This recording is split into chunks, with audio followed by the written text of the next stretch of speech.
இந்த ஒரு கவிதை மட்டும் படிச்சு நான் முடிச்சிடறேன். புத்தகத்தை பூரா படிக்க விரும்பல. முடிந்தும் முடியாதது இந்த தலைப்பு ஒரு கவிதை. இது ரொம்ப இந்த ஒப்பீடு ரொம்ப அழகா இருக்கு. இந்த கவிதைகள் இருக்கக்கூடிய கவித்துவத்தில் இருக்கக்கூடிய அழகியல் இருக்கு பாருங்க, அது ரொம்ப முக்கியமானது. அதெல்லாம் சேர்ந்துதான் ஒரு கவிதையுடைய ஒரு படைப்பினுடைய சிறப்பு வெளிப்படும்.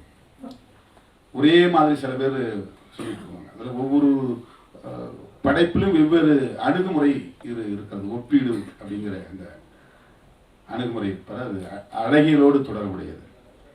அறிவியலில் முன்னேறி அணுவின் எடை போடுகிறோம். அறிவியல் முன்னேறிச்சு. ஒரு பொருளை நம்ம வந்து உடைச்சிட்டே போறோம், துணுக்கு உடைச்சிட்டே போறோம், கண்ணுக்கு தெரியாத அளவுக்கு உடைச்சிட்டே போறோம். கடைசியா மூலக்கூறுங்கிற இடத்துல வந்து நிற்கிறோம். இதுதான் கடைசி யூனிட் அப்படின்னு அறிவியல் ஒரு காலத்தில் சொல்லிச்சு. மாலிக்யூல் தான் அந்த last particle of the object. ஒரு பொருளுடைய கடைசி துணுக்கு, கண்ணுக்கு தெரியாத துணுக்கு. உடைச்சிட்டே போறோம், கடைசியா கண்ணுக்கு தெரியாத ஒரு துணுக்கு பூத கண்ணாடி வச்சு பார்க்குறோம். அது வந்து மாலிக்யூல் அப்படின்னாங்க.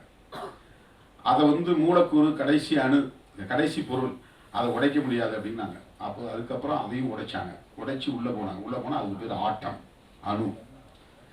இப்போ அணுவையும் துளைச்சி உள்ள போறாங்க. உள்ள போனா அங்க வந்து புரோட்டான் இருக்கு, நியூட்ரான் இருக்கு, அதை சுற்றி எலக்ட்ரான் இருக்கு. அந்த புரோட்டானுக்குள்ளேயும் வந்து குவார்க்ஸ், குளுவான்ஸ் அப்படிங்கிற பொருட்கள் இருக்கு. இதெல்லாம் ரொம்ப கண்ணுக்கு தெரியாத நுட்பமான மிக மிக மிக மிக மிக நுண்ணிய அளவுகள். அந்த அணுவினுடைய எடை என்னங்கிறது இன்னைக்கு மனுஷன் எடை போறான். அதனுடைய நிறை என்ன, அதனுடைய மாஸ், அதுக்கு எடைங்கிறது வேற, மாஸ்ங்கிறது நிறைங்கிறது வேற. ஒரு பொருளுடைய எடைங்கிறதும் நிறைங்கிறதும் ஒன்றும் கிடையாது. எடைங்கிறது புவியீர்ப்பு விசையோட தொடர்புடையது, அதோட சேர்ந்தது.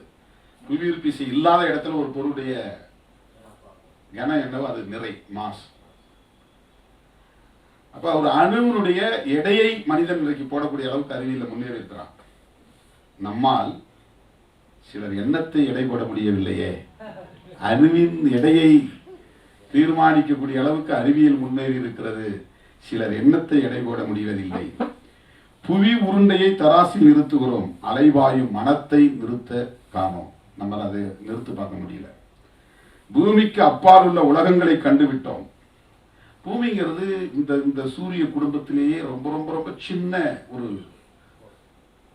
கோள். அது மாதிரி பல குடும்பம் இருக்கு பிரபஞ்சத்துக்குள்ள. இந்த சூரிய குடும்பம் மாதிரி பல குடும்பம், அதுதான் ஒரு பால் வீதின்னு சொல்றாங்க.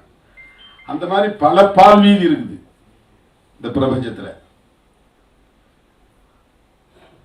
அந்த பால் வீதின்னு சொல்லக்கூடிய ஒரு பிரபஞ்ச துணுக்கு, அதுக்குள்ள சூரிய குடும்பங்கிறது ரொம்ப சிறிய துணுக்கு.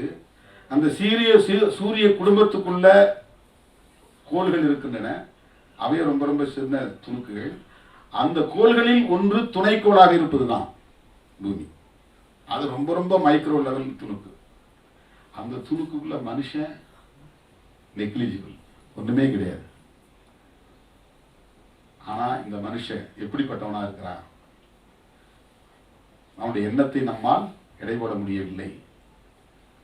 புவியை ஒரு தராசில் நிறுத்துறோம், ஆனா மனுஷனுடைய அலைவாயு மனத்தை நிறுத்த காணும். பூமிக்கு அப்பால் உள்ள உலகங்களை கண்டுவிட்டோம். சிலர் சிரிப்புக்கு பின்னால் உள்ள உள்ளத்தை கண்டுபிடிக்க வழியே இல்லை. வானிலையை வைத்து குறிப்பறிகிறோம், சிலர் மனநிலை வைத்து குறிப்பறிய முடியவில்லை.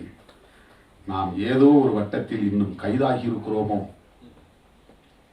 பூமியை விடு, வானம் கூட தன்னுடைய விசாலத்தன்மையிடம் கைதாகிவிட்டு இருக்கிறதே. இதுல ரொம்ப ஆழமான பார்வை. அவருடைய மீண்டும் ஒரு விடுதலை போர் புத்தகத்தை படிக்க வேண்டும் என்கிற ஆவலை அது தூண்டுகிறது. மிகப்பெரிய கவி இமயம் நம்முடைய ஐயா பேராசிரியர் அப்துல் காதர் அவர்கள், அவரைத்தான் நான் பின்பற்றுகிறேன் என்று என்னிடத்திலே நம்முடைய ரஃபிக் பாஷா அவர்கள் பேசிக் கொண்டிருந்த போது பல கவிஞர்கள் ஐயா உட்பட எல்லோரோடும் நான் பழகி அவர்களால் இன்ஸ்பயர் ஆகி இருக்கிறேன் என்று சொன்னார். அவர் ஒரு தத்துவார்த்த பார்வை உள்ளவர் தான் நம்முடைய கவிஞர், கவி எழுதியவர்கள். தத்துவம் நம்முடைய கவிக்கோ அப்துல் ரஹ்மான் எப்படியோ அப்படித்தான். அப்துல் ரஹ்மான் அவரை போல நம்முடைய அப்துல் காதர் இன்றைக்கு அவர் வழி ஒட்டி அந்த குடும்பத்தில் நம்முடைய ரஃபீக் பாஷா அவர்களும் இடம்பெறுகிறார் என்று நான் பெரிதும் நம்புகிறேன்.